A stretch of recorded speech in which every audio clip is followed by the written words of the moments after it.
Rien ne s'oppose à midi, continue Raphaël Enthoven, Thierry Geffrotin, Eva Rock, Guy Carlier. Le principe de ce nouveau rendez-vous est simple, vous donnez en 30 minutes chrono un vernis culturel suffisant pour briller en société. Lui, il brille par sa plume, féconde, alerte, parfois cruelle. Aujourd'hui, Guy, fini le rosé, fini les tartines de tapenade, retour à la réalité. Vous évoquez cette période particulière qu'est la fin des vacances, une période souvent teintée de désillusion après les doux rêves estivaux.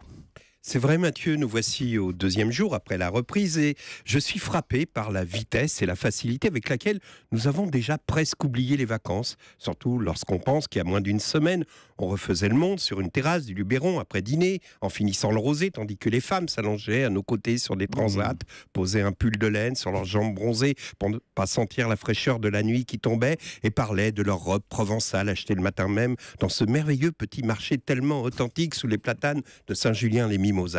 C'est un instant précis, en regardant les collines qui bordaient l'horizon et probablement encouragés par les effets du rosé, que nous nous sommes exclamés, mais putain, la vraie vie c'est ici, qu'est-ce qu'on va foutre à Paris, j'ai pas envie de retrouver toutes ces têtes de cons qui font la gueule, surtout quand on voit ici le beau sourire du père Barnabé. L'adjectif beau est à prendre au sens figuré, car le père Barnabé a renoncé aux soins dentaires depuis mai 1981, date de l'arrivée au pouvoir de François Mitterrand, sans qu'il n'y ait le moindre rapport entre les deux événements. En tout cas, c'était décidé. Dès le lendemain, j'irai voir le père Barnabé pour lui demander de me vendre sa grange du chemin des Oliviers. Je ferai retaper l'intérieur par un designer d'Aix-en-Provence, un truc très épuré, très clair, tu vois, genre californien. J'installe mon Mac et je bosse d'ici. De toute façon, maintenant avec le net, tu peux bosser de partout. Mais le lendemain, les effets du rosé dissipés, tu prends conscience que non. Tu ne peux pas bosser de partout. À Saint-Julien-les-Mimosas, il n'y a pas de réseau à cause des collines qui bordent l'horizon et qui sont très jolies au soleil couchant après quelques verres de rosé. Mais à jeun, tu les détestes car elles te niquent Internet. Alors tu te résous à rentrer et à retrouver les têtes de cons qui font la gueule. Bon, je vous le dis tout de suite, c'est pas le cas à Europe. Il règne dans les locaux de la station une euphorie, l'optimisme du début de saison. Ça va durer au moins 2 mois jusqu'au premier sondage, mais ce n'est pas le cas partout. Prenez le président Macron. Bon, là j'y vais avec des pincettes car on ne sait pas encore quelle est la tendance politique des nouveaux dirigeants d'Europe 1.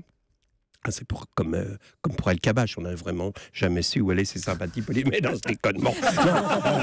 Quoi qu'il en soit, pour en revenir à la couleur politique de Frédéric Schlesinger, ceux de ma génération se souviennent qu'il fut trotskiste dans sa jeunesse 68arde, mais qui n'a pas été à cette époque, à ça. Fredo le Chichon, comme on le surnommait en ce temps-là. Fredo le Chichon n'était pas le dernier à gueuler CRSSS sur les barricades de la rue des Écoles. Mais on change tous avec le temps et donc par précaution, j'y vais doucement avec Macron. En tout cas, ce dernier se prépare une rentrée difficile et à ce propos, j'ai entendu hier soir, et c'est authentique, aux 20h de TF1, un journaliste déclarer, sans rire, jusqu'à présent, Emmanuel Macron a fait un sans faute, il a reçu Poutine, il a fait de l'avion avec un blouson Top Gun, il a plongé avec un sous-marin, mais maintenant, il a un peu plus de mal. Bon, bah oui, machin, il était comme nous en vacances, il a vu ses potes, il a fait un tour de manège, et tout a changé le jour où quelqu'un lui a proposé de jouer au foot en lui tendant un maillot de l'OM.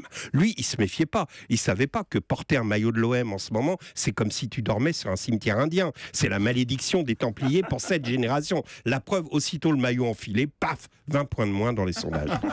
Un autre dont le retour de Provence doit être particulièrement éprouvant, c'est Enrico Macias. Vous voyez qui c'est, Enrico Macias?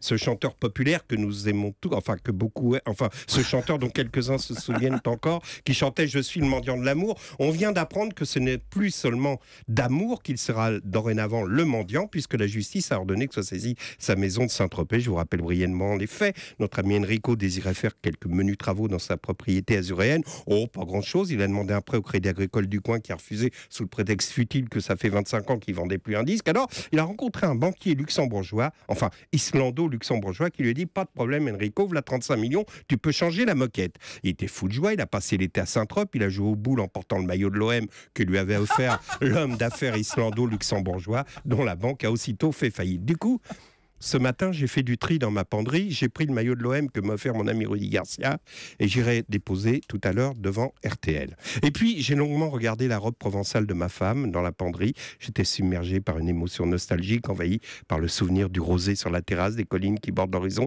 du petit marché sous les platanes, quand soudain quelque chose a attiré mon attention, l'étiquette au col de la robe, sur laquelle, en dessous des instructions de lavage, était écrit Made in Taiwan.